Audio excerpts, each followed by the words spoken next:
السلام علیکم ورحمۃ اللہ وبرکاتہ۔ چلیے آج ہم بات کرتے ہیں خلا اور طلاق میں فرق۔ خلا طلاق نہیں ہوتا، یہ فسخ نکاح ہے۔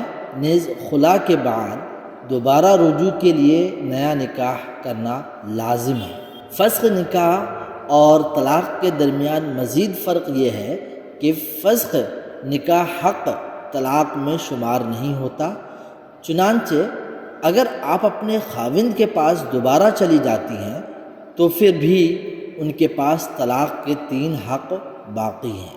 چنانچہ اگر آپ کا خاوند کبھی آپ کو طلاق دے بھی دے اور آپ کی عدت ختم ہو جائے اور خاوند نیا نکاح کر کے آپ کو اپنے عقد میں لے لے تو پھر اس کے پاس صرف 2 طلاق کا حق ہوگا۔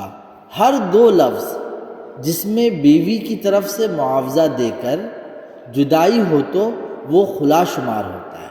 واپس سے دھیان دیجئے، ہر وہ لفظ جس میں بیوی کی طرف سے معاوضہ دے کر جدائی ہو تو وہ خلا شمار ہوتا ہے۔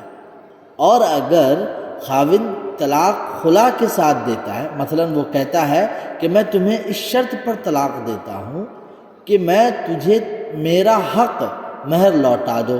پھر سے سمجھیں، مثلا وہ کہتا ہے کہ میں تمہیں اس شرط پر طلاق دیتا ہوں کہ تم مجھے میرا حق مہر لوٹا دو، تو یہ راجع موقف کے مطابق فسخ نکاح ہوگا، یعنی خلا اور فسخ نکاح ہی شمار ہوگا، چاہے خاوند اس کے ساتھ طلاق کا لفظ ہی کیوں نہ استعمال کرے۔